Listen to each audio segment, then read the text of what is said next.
महाकुंभ का मेला, जहां आस्था की लहरें उमड़ रही थीं, हर तरफ श्रद्धालु स्नान कर रहे थे, भजन कीर्तन गूंज रहे थे और संत महात्माओं की चहल पहल से मेला जीवंत हो उठा था। लेकिन इसी भीड़ में कुछ अलग घटित होने वाला था। एक रहस्यमयी अघोरी साधु ने मेले में प्रवेश किया। वह किसी आम संत की तरह नहीं था। उसका पूरा शरीर भभूत से ढका हुआ था। उसकी जटाएं कमर तक लटक रही थीं और उसकी आंखों में एक अद्भुत तेज था। वह एक विशाल सांड पर बैठा था, जो किसी सामान्य बैल से कई गुना बड़ा और शक्तिशाली दिख रहा था। इससे पहले कि हम कहानी में आगे बढ़े, अगर आप भी ईश्वर को मानते हैं तो वीडियो को लाइक करके कमेंट में हर हर महादेव जरूर लिखिए। जैसे ही वह मेले के बीच से गुजरा, लोग उसे देखकर ठिठक गए। कुछ श्रद्धालु उसके आगे नतमस्तक हो गए, जबकि कुछ भयभीत नजरों से उसे देखने लगे। उसकी रहस्यमय उपस्थिति से पूरा मेला जैसे एक क्षण के लिए थम गया। उसकी गूंजती आवाज सुनाई दी, शिव तांडव करेंगे, पापियों का नाश होगा। पुलिस की नजरें भी उस पर टिक गई थीं। इंस्पेक्टर संजय को यह साधु संदिग्ध लगा। उसने अपनी टीम के कुछ अधिकारियों को इशारा किया और वे उस अघोरी की ओर बढ़े। संजय ने निडरता से साधु से पूछा, बाबा आप कौन हैं, किस अखाड़े से हैं? साधु ने गहरी चमकदार आंखों से संजय को देखा और ठहाका लगाया, मूर्ख, जिसकी पूरी धरती है उससे पता पूछ रहा है। संजय को उसकी बातों पर संदेह हुआ। यह कोई सामान्य संत नहीं था, लेकिन मेला सुरक्षा उसकी जिम्मेदारी थी। बाबा, यह महाकुंभ की सुरक्षा का प्रश्न है। हमें हर आगंतुक का रिकॉर्ड रखना होता है। कृपया अपना परिचय दें। अघोरी ने अपनी भयानक हंसी दोहराई। जिसे जानना चाहिए वह जानता है, बाकी के लिए रहस्य ही उत्तम है। संजय ने अपने सिपाहियों की ओर देखा और कहा, इसे गिरफ्तार करो। साधु ने ठाका लगाया और गरजते हुए कहा, मुझे छूने की गलती मत करना इंस्पेक्टर, वरना महाकुंभ में जो होगा उसकी जिम्मेदारी तुम पर होगी। पुलिस कर्मियों ने आगे बढ़कर उसे पकड़ लिया, लेकिन तभी हवा में अजीब गूंज उठी। आसमान में बादल घिरने लगे, बिजली कड़क उठी, लेकिन संजय डरा नहीं। वह साधु को पुलिस की गाड़ी में बैठा कर ले गया। जैसे ही साधु को पुलिस स्टेशन लाया गया, वहां अजीब सा सन्नाटा छा गया। यह साधारण कैदी नहीं था। यह बात वहां मौजूद हर व्यक्ति महसूस कर रहा था। साधु के चेहरे पर अब भी वही रहस्यमयी मुस्कान थी, मानो वह पहले से ही जानता था कि क्या होने वाला है। संजय ने उसे हवालात में बंद करने का आदेश दिया। लोहे की मोटी सलाखों के पीछे डालने के बाद भी एक अजीब सी बेचैनी सबको महसूस हो रही थी। साधु चुपचाप बैठा था, लेकिन उसकी आंखें बंद थीं और वह कुछ बड़बड़ा रहा था। अब महाकुंभ में कोहराम मचेगा, शिव तांडव करेंगे, पापियों को सजा मिलेगी। उसके स्वर में इतनी दृढ़ता थी कि संजय को पहली बार एक अनजाने भय का एहसास हुआ। लेकिन वह एक सख्त पुलिस अधिकारी था, वह अंधविश्वास में नहीं पड़ सकता था। उसने गुस्से से कहा, बस बहुत हुआ, अब कोई कोहराम नहीं मचेगा। तुम एक अपराधी हो और तुम्हें का कानून के अनुसार सजा मिलेगी। लेकिन तभी बिजली कड़क उठी। इतनी तेज आवाज आई कि पूरा थाना गूंज उठा। कुछ सेकंड के लिए वहां मौजूद हर बल्ब टिमटिमाना लगे। हवालात के बाहर खड़े सिपाही घबरा गए। एक कांस्टेबल ने संजय के पास आकर फुसफुसाना, सर, ये कोई आम आदमी नहीं लगता। जब से इसे लाए हैं अजीब घटनाएं हो रही हैं, हमें इसे यहां नहीं रखना चाहिए। संजय झल्ला उठा, तुम लोग एक ढोंगी से डर रहे हो, ये महज इत्तेफाक है। तभी उसका फोन बजा। उसने कॉल उठाई और दूसरी तरफ से आती घबराई हुई आवाज ने उसे जड़ कर दिया। सर, महाकुंभ में भगदड़ मच गई है, भारी नुकसान हुआ है। संजय तुरंत वहां पहुंचा और देखा कि पूरा मेला अस्त व्यस्त हो चुका था। श्रद्धालु चीख रहे थे, बच्चे रो रहे थे, लोग एक दूसरे के ऊपर गिर रहे थे। पुलिस हालात को काबू में करने की कोशिश कर रही थी, लेकिन स्थिति हाथ से निकलती जा रही थी। संजय के दिमाग में एक ही सवाल गूंज रहा था, क्या यह सब उस साधु की भविष्यवाणी के कारण हुआ नहीं? यह संभव नहीं हो सकता। लेकिन फिर भी उसके दिल की गहराई में कहीं ना कहीं एक अनजाना भय घर कर गया था। संजय ने जल्दबाजी में थाने लौटने का निर्णय लिया। वह साधु से एक बार फिर बात करना चाहता था। जब वह वापस पहुंचा तो उसने देखा कि हवालात के अंदर वही साधु अब भी बड़बड़ा रहा था, लेकिन इस बार उसके शब्द कुछ अलग थे। मैंने कहा था, तुमने मुझे छुआ, अब देखो अंजाम, यह तो बस शुरुआत है। संजय ने घूर कर उसकी ओर देखा। तू क्या कहना चाहता है, सीधा बता। साधु ने आंखें खोली। उसकी आंखों में गहरी चमक थी और उसकी मुस्कान भयावह थी। यह तो बस शुरुआत थी इंस्पेक्टर संजय, तुमने जो किया है उसका परिणाम अभी बाकी है। यह खेल अभी खत्म नहीं हुआ। संजय का गला सूख गया। वह पहली बार अपने ही फैसले पर संदेह कर रहा था। क्या वाकई उसने किसी अलौकिक शक्ति को चुनौती दी थी? पर कुछ देर साधु से बात करने के बाद वह फिर से महाकुंभ मेले में गया, क्योंकि उसे वहां की सुरक्षा दी गई थी और वहां इतना बड़ा कांड हो गया था। मेले में पहुंचकर वो देखता है माहौल अब भी वैसा ही है। महाकुंभ में भगदड़ मच गई थी। पूरा मेला अफरा तफरी का शिकार हो गया था। श्रद्धालु इधर उधर भाग रहे थे। चीख पुकार मच गई थी। कई लोग जमीन पर गिरे पड़े थे। कुछ के कपड़े फट चुके थे। संजय अपनी टीम के साथ तेजी से घटनास्थल की ओर बढ़ा। चारों तरफ अराजकता का माहौल था। पुलिस के सायरन लगातार बज रहे थे। राहत दल लोगों को नियंत्रित करने की कोशिश कर रहे थे, लेकिन भीड़ इतनी अधिक थी कि नियंत्रण असंभव सा लग रहा था। संजय ने तुरंत वायरलेस पर संदेश भेजा, किस कारण हुई, इसकी जांच करें। सभी पुलिस अधिकारी स्थिति को नियंत्रित करें। उसी समय एक बूढ़े संत ने संजय का हाथ पकड़ा और कांपती आवाज में कहा, यह साधारण भगदड़ नहीं है इंस्पेक्टर, यह उस अघोरी की चेतावनी थी। वह कोई साधारण इंसान नहीं है। तुमने उसे छेड़कर अनर्थ कर दिया है। संजय ने संत की ओर देखा। उसकी आंखों में डर स्पष्ट झलक रहा था। संजय ने अपनी टीम के एक अधिकारी से कहा, भीड़ के केंद्र में जाकर देखो, भगदड़ की असली वजह क्या थी। कुछ मिनटों बाद वायरलेस पर जवाब आया, सर, कई श्रद्धालु कह रहे हैं कि उन्होंने आसमान में एक विशाल छाया देखी थी जो हवा में घूम रही थी। कुछ ने सांड की आकृति देखने की बात भी कही है। संजय को एक अजीब सी ठंडक महसूस हुई। सांड, वह अघोरी जिस सांड पर बैठा था, क्या वह कहीं यहां तो नहीं था? उसने तुरंत एक और संदेश भेजा, कोई भी उस सांड को दोबारा देखे तो तुरंत रिपोर्ट करे। इतना कहते ही अचानक तेज हवा चलने लगी। बिजली की गड़गड़ाहट के साथ बादल घिराए। ऐसा लग रहा था मानो प्रकृति भी इस अघोरी की शक्ति को स्वीकार कर रही हो। संजय को अपनी धड़कनें तेज होती महसूस हुई। क्या वाकई उसने किसी अलौकिक शक्ति को ललकार दिया था? भीड़ में खड़े कुछ लोगों ने अचानक आसमान की ओर इशारा किया। संजय ने सिर उठाकर देखा। बादलों के बीच सचमुच एक विशाल सांड की आकृति उभर रही थी। उसके सींग बिजबली की तरह चमक रहे थे और उसकी आंखें सुर्ख थीं। और फिर जैसे ही एक और जोरदार बिजली कड़की आकृति गायब हो गई, संजय को एहसास हुआ कि अब उसे साधु से दोबारा मिलना होगा। यह मामला अब किसी अपराधी की गिरफ्तारी से बहुत आगे बढ़ चुका था। यह किसी अलौकिक शक्ति का संकेत था। उसने तुरंत अपनी टीम को आदेश दिया, हम थाने लौट रहे हैं, मुझे उस अघोरी से बात करनी होगी। यह साधारण मामला नहीं है। संजय और उसकी टीम तेजी से पुलिस स्टेशन की ओर रवाना हुए। उसका मन सवालों से भरा हुआ था। क्या उसने किसी ऐसी शक्ति को ललकार दिया था जिससे टकराना इंसानी क्षमता से परे था? संजय पुलिस स्टेशन लौट चुका था। वहां की हवा भारी लग रही थी। साधु को हवालात में डाले हुए कुछ ही घंटे बीते थे, लेकिन माहौल अजीब सा हो चला था। पुलिस स्टेशन के बाहर से गुजरने वाले लोगों को भी यह महसूस हो रहा था कि यहाँ कुछ असामान्य हो रहा है। हवालात के अंदर अघोरी अब भी बैठा था। उसकी आंखें बंद थीं और वह कुछ बड़बड़ा रहा था। संजय उसके सामने आकर खड़ा हो गया और कठोर स्वर में बोला, अब यह तमाशा बंद करो और साफ साफ बताओ कि तुम कौन हो, तुम्हारी असलियत क्या है? अघोरी ने धीरे से अपनी आंखें खोली।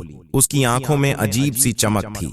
उसने एक धीमी मुस्कान के साथ कहा, मैंने तुम्हें पहले ही चेताया था इंस्पेक्टर, अब जो होगा उसके लिए तैयार रहो। तुमने सोचा कि इन लोहे की सलाखों से मुझे बांध सकते हो? संजय ने क्रोध में कहा, अगर तुम में इतनी शक्ति है तो इन सलाखों के पार निकल कर दिखाओ। साधु ने गहरी सांस ली और धीरे धीरे उसके आसपास का वातावरण बदलने लगा। हवा अचानक ठंडी हो गई। पूरे थाने में एक अजीब सी ध्वनि गूंजने लगी। ऐसा प्रतीत हो रहा था कि मानो कोई अदृश्य शक्ति वहां उपस्थित हो। तभी बिजली चमक उठी। पूरे थाने की लाइट्स झपक लगी। कई पुलिस अधिकारी भयभीत होकर एक दूसरे को देखने लगे। तभी एक हवलदार भागता हुआ संजय के पास आया और हक लाते हुए बोला, सर, बाहर की गाड़ियों के इंजन अपने आप चालू हो रहे हैं। रेडियो में अजीब आवाजें आ रही हैं। संजय समझ नहीं पा रहा था कि यह सब क्या हो रहा है। उसने खुद जाकर सीसीटीवी कैमरा चेक किया। जो उसने देखा उससे उसके होश उड़ गए। कैमरे की फुटेज में दिखाई दे रहा था कि साधु अपनी जगह पर बैठे बैठे हवा में लहराने लगा था। उसकी आंखें जल रही थीं और उसके होंठ लगातार कुछ मंत्र बुदबुदा रहे थे। और फिर अचानक कैमरा ब्लैक आउट हो गया। संजय तुरंत हवालात की ओर भागा। वहां पहुंचते ही उसके पसीने छूट गए। हवालात की सलाखें टूटी नहीं थीं, ताला ज्यों का त्यों लगा था, परंतु अघोरी वहां नहीं था। पुलिस स्टेशन में खलबली मच गई। सभी अधिकारी इधर उधर भागने लगे, लेकिन साधु कहीं नहीं था। संजय थरथरा, हाथों से अपनी जेब से फोन निकालकर वायरलेस पर बोला, अलर्ट जारी करो, पूरे शहर में इस साधु को ढूंढो। लेकिन तभी एक गहरी गूंजती आवाज पूरे पुलिस स्टेशन में सुनाई दी, अब तांडव शुरू होगा इंस्पेक्टर, तुमने जो किया उसका परिणाम भुगतना ही पड़ेगा। संजय ठिठक गया। आवाज किसी स्पीकर से नहीं आ रही थी, बल्कि हवा में गूंज रही थी। अब संजय को समझ आ गया था, यह साधु कोई आम इंसान नहीं था। उसने किसी शक्ति को ललकार दिया था, जिसका परिणाम अब पूरे शहर को भुगतना था। संजय के शरीर में एक अजीब सी सिरहन दौड़ गई। उसकी समझ में नहीं आ रहा था कि यह सब कैसे हो सकता है।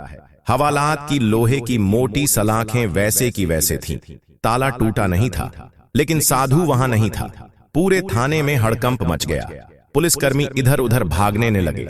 सभी ने स्टेशन के हर कोने में उसकी तलाश शुरू कर दी। यह असंभव है।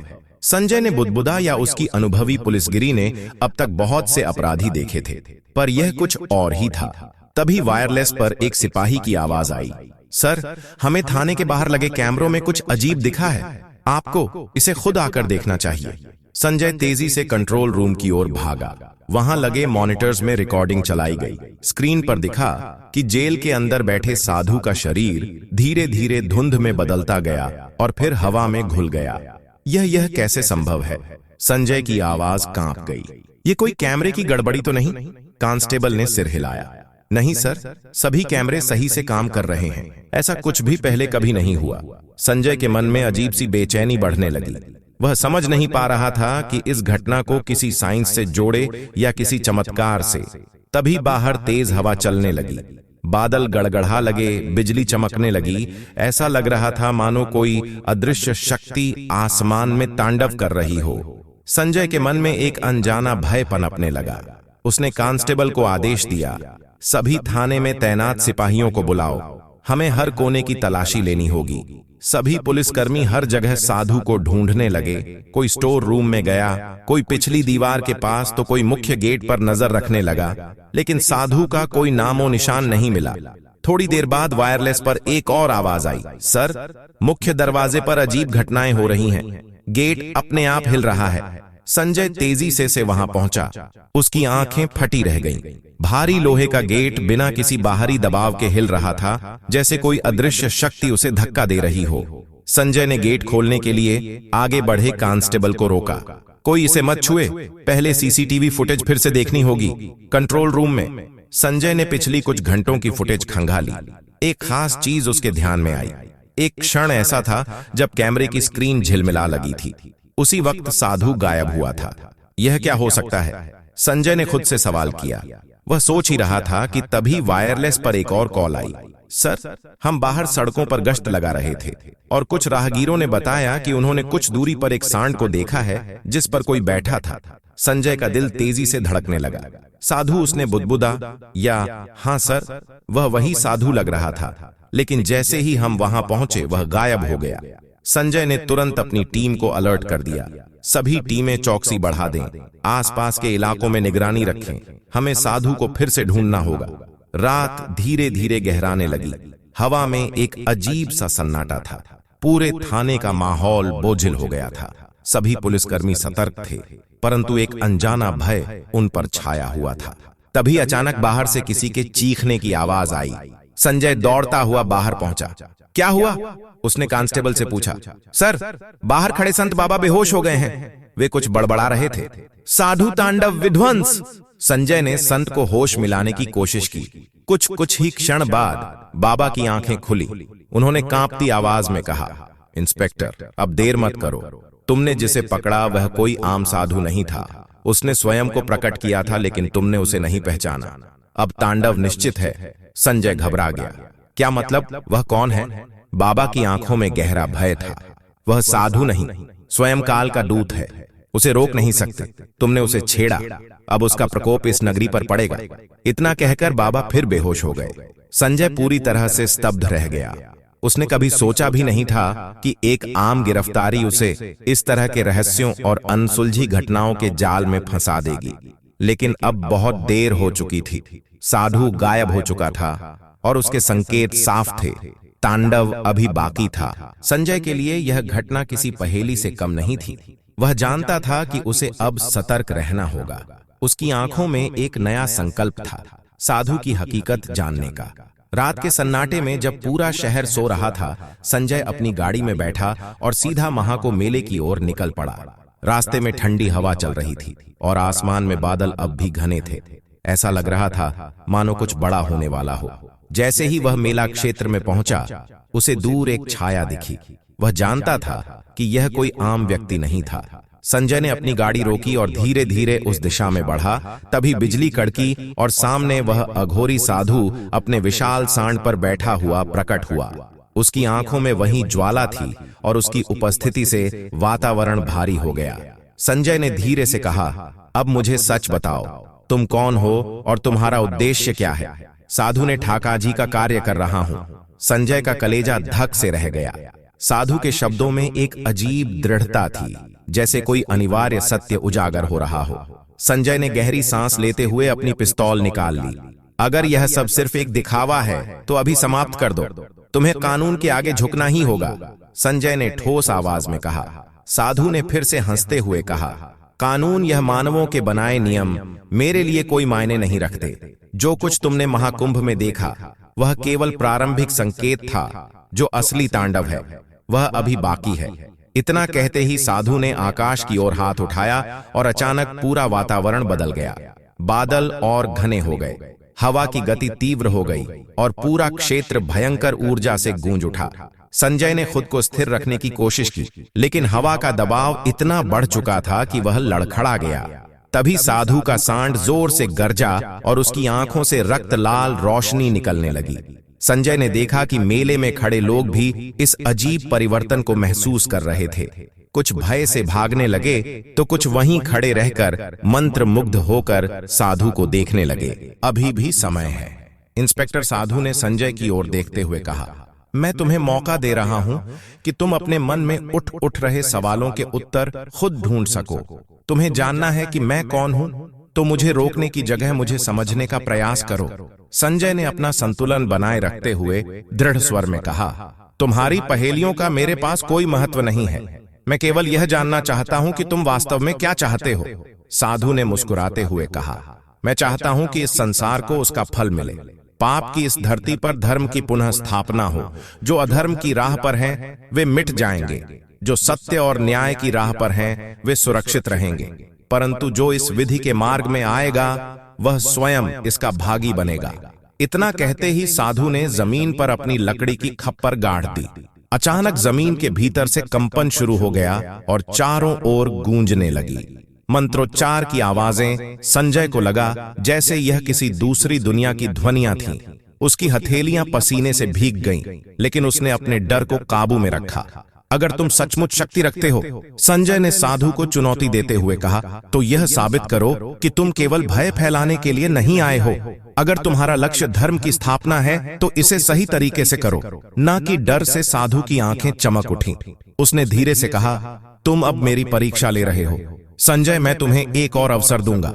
अगली अमावस्या की रात तक तुम जान जाओगे कि मैं कौन हूं, और तब तुम्हें निर्णय लेना होगा कि तुम मेरे साथ हो या मेरे खिलाफ। संजय ने उसे रोकने के लिए आगे बढ़ने की कोशिश की, लेकिन तभी एक तेज प्रकाश हुआ और साधु सांड समेत अदृश्य हो गए। उसके गायब होते ही वातावरण सामान्य होने लगा, लेकिन संजय के मन में उथल पुथल मच गई। वह जानता था कि अब वह किसी साधारण घटना का सामना नहीं कर रहा था।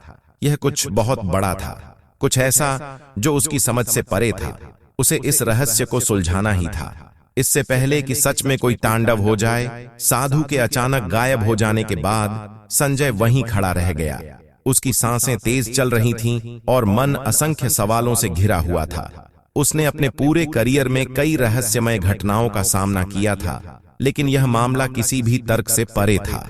अब उसके पास दो ही विकल्प थे, या तो वह इसे एक भ्रम मानकर छोड़ दे या फिर इस गुत्थी को सुलझाने के लिए खुद आगे बढ़े। संजय ने फैसला कर लिया, वह इस रहस्य की तह तक जाएगा। संजय थाने वापस पहुंचा और अपने सबसे भरोसेमंद सिपाही रमेश को बुलाया। रमेश, इस अघोरी के बारे में जितनी भी जानकारी मिल सकती है वह इकट्ठी करो। मेला क्षेत्र में जितने भी साधु महा हैं उनसे भी पूछताछ करो, संजय ने सख्त लहजे में कहा। रमेश तुरंत काम पर लग गया। अगले कुछ घंटों में वह कई जानकारियां इकट्ठी कर चुका था। कुछ लोगों ने बताया कि उन्होंने इससे पहले कभी इस साधु को नहीं देखा था, जबकि कुछ पुराने संतों का कहना था कि यह साधु सदियों से महाकुंभ में प्रकट होता आया है। सर, कुछ संतों का कहना है कि यह कोई सामान्य अघोरी नहीं बल्कि स्वयं काल का दूत है। उन्होंने कहा कि जब भी यह प्रकट होता है कोई बड़ा बदलाव ला जरूर आता है। रमेश ने संजय को बताया। संजय यह सुनकर गहरी सोच में पड़ गया। क्या यह महज एक अंधविश्वास था या सच में कोई अलौकिक शक्ति इस घटना के पीछे थी? रात के अंधेरे में संजय अपने दफ्तर में बैठा जब एक संत स्वयं मिलने आए। वह बहुत वृद्ध और अनुभवी लग रहे थे। इंस्पेक्टर संजय, तुम साधारण व्यक्ति नहीं हो। तुमने जो देखा वह किसी सामान्य मानव को देखने का सौभाग्य नहीं मिलता, संत ने गहरी आवाज में कहा। संजय ने अपनी कुर्सी से उठते हुए कहा, बाबा, मैं केवल सच जानना चाहता हूं। अगर आप कुछ जानते हैं तो कृपया बताइए। संत ने अपनी झोली से एक पुरानी किताब निकाली और संजय के सामने रख दी। यह ग्रंथ वर्षों पुराना है। इसमें लिखा है कि एक रहस्यमय अघोरी हर 100 साल में महाकुंभ में प्रकट होता है। उसका उद्देश्य केवल पापियों को दंड देना नहीं होता, बल्कि दुनिया को यह चेतावनी देना होता है कि धर्म खतरे में है। संजय ने जल्दी से किताब के पन्ने पलटने शुरू कर दिए। उसमें कई रहस्यमय घटनाओं का वर्णन था। कुछ प्राचीन संतों द्वारा दर्ज की गई गवाही, जिनका विवरण संजय के सामने घटी घटनाओं से मेल खा रहा था। संजय के मन में अब यह स्पष्ट होने लगा था कि यह साधु कोई सामान्य व्यक्ति नहीं था, परंतु वह यह समझ नहीं पा रहा था कि उसने अगली अमावस्या का उल्लेख क्यों किया। क्या वह किसी बड़े आयोजन की ओर इशारा कर रहा था? वह अपनी सोच में डूबा ही था कि तभी रमेश भागते हुए उसके पास आया। सर, एक और बड़ी खबर है। महाकुंभ में कुछ श्रद्धालु दावा कर रहे हैं कि उन्होंने नदी में एक रहस्यमय आकृति को चलते हुए देखा है। संजय तुरंत अपनी टीम के साथ वहां पहुंचा। चारों तरफ हड़कंप मचा हुआ था। कुछ लोग घबराए हुए थे तो कुछ मंत्र पढ़ रहे थे। संजय ने अपनी टॉर्च जलाकर नदी की ओर देखा, लेकिन उसे वहां कुछ नहीं दिखा। तभी अचानक ठंडी हवा चली और संजय को एक स्पष्ट परछाई नजर आई। यह वही था। साधु वह नदी के किनारे खड़ा था और उसकी आंखों में वही चमक थी। संजय ने हिम्मत जुटाकर आगे बढ़ने की कोशिश की, लेकिन जैसे ही उसने एक कदम आगे बढ़ाया, साधु ने गूंजती हुई आवाज में कहा, इंस्पेक्टर, समय निकट है। अगली अमावस्या तक सब स्पष्ट हो जाएगा, तैयार रहो। इतना कहते ही साधु हवा में विलीन हो गया। चारों तरफ सन्नाटा छा गया। संजय ने गहरी सांस ली। अब वह पूरी तरह से समझ चुका था कि अगली अमावस्या की रात कुछ भयानक होने वाला था। उसे इससे पहले इस रहस्य को सुलझाना ही होगा।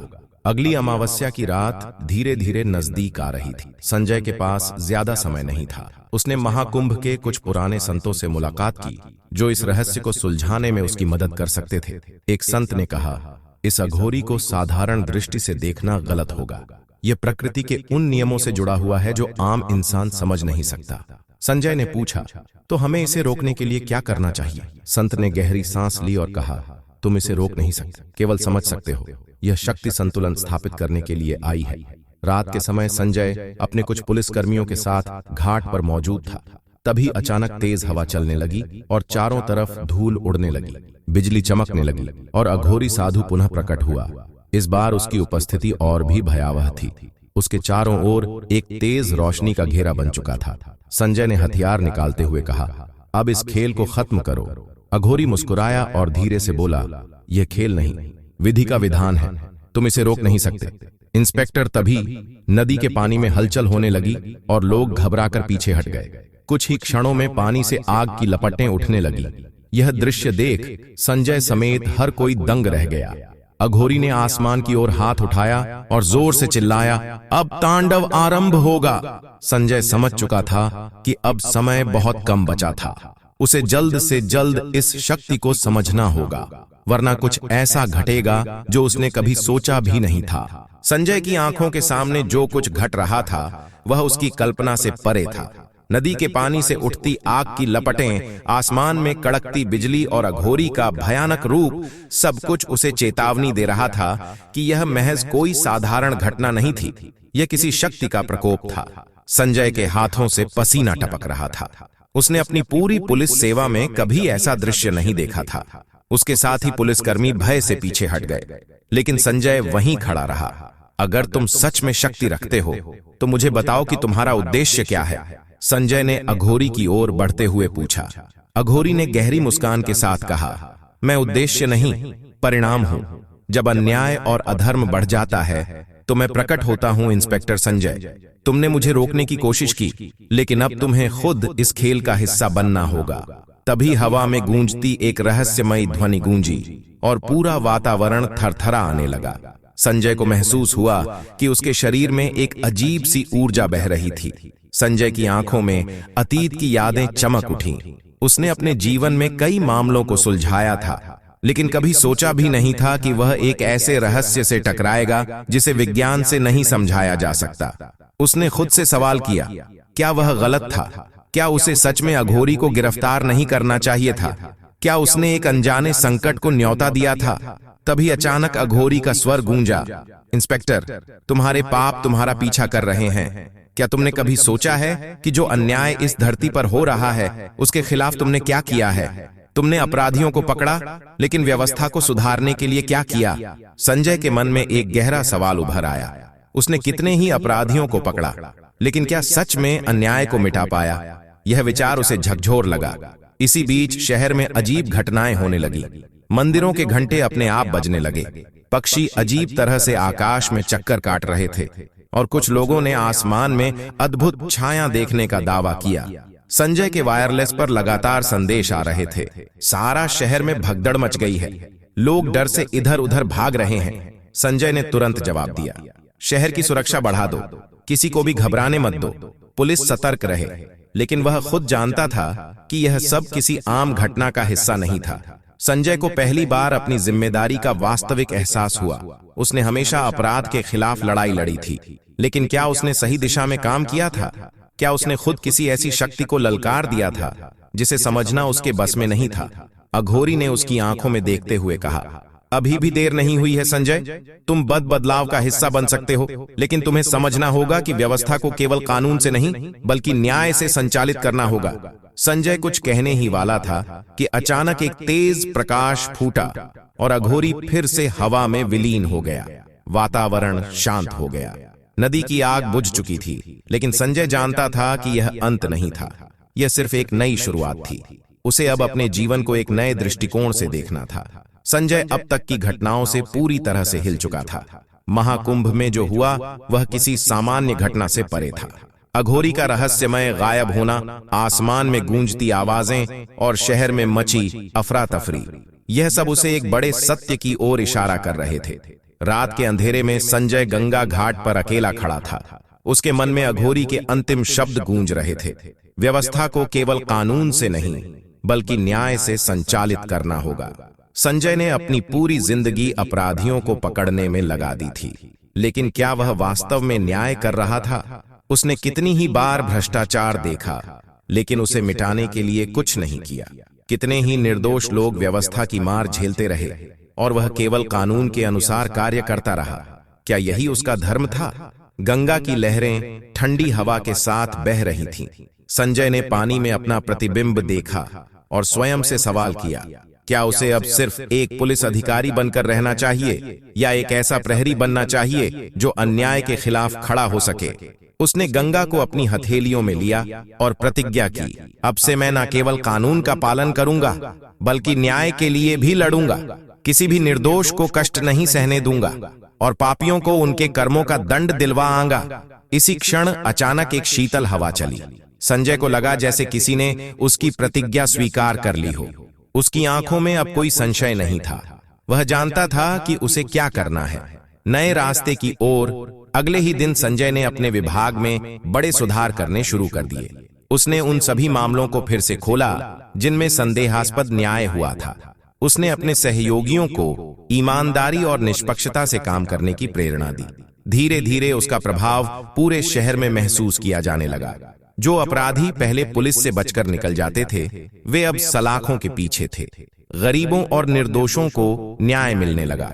संजय का नाम अब केवल एक पुलिस इंस्पेक्टर के रूप में नहीं बल्कि एक सच्चे न्यायाधीश के रूप में जाना जाने लगा। महाकुंभ समाप्त होने के साथ ही शहर में शांति लौट आई। श्रद्धालु अपने अपने घर लौटने लगे और लोगों ने अघोरी की कहानी को एक चमत्कार के रूप में याद रखना शुरू कर दिया। लेकिन संजय जानता था कि यह सिर्फ एक घटना नहीं थी, यह एक संदेश था। एक दिन जब वह घाट पर बैठा था तो उसे ऐसा महसूस हुआ कि कोई उसकी ओर देख रहा है।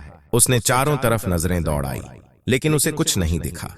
फिर हवा में वहीं गहरी आवाज गूंजी, अच्छा किया संजय, तुमने सच्चे धर्म का मार्ग चुना। यह यात्रा अभी समाप्त नहीं हुई है। संजय मुस्कुराया, उसे अब कोई भय नहीं था। उसने अपना उद्देश्य पा लिया था। इस पूरी घटना को लेकर आप क्या विचार रखते हैं, हमें नीचे कमेंट बॉक्स में जरूर बताएगा। अगर आपको वीडियो पसंद आई है तो लाइक करें, साथ ही हमारे चैनल को सब्सक्राइब करके बेल आइकॉन को प्रेस कर लें ताकि आपको हमेशा ऐसी सत्य चमत्कारिक घटनाएं देखने को मिलती रहे। अभी के लिए आप सभी दर्शकों को हर हर महादेव।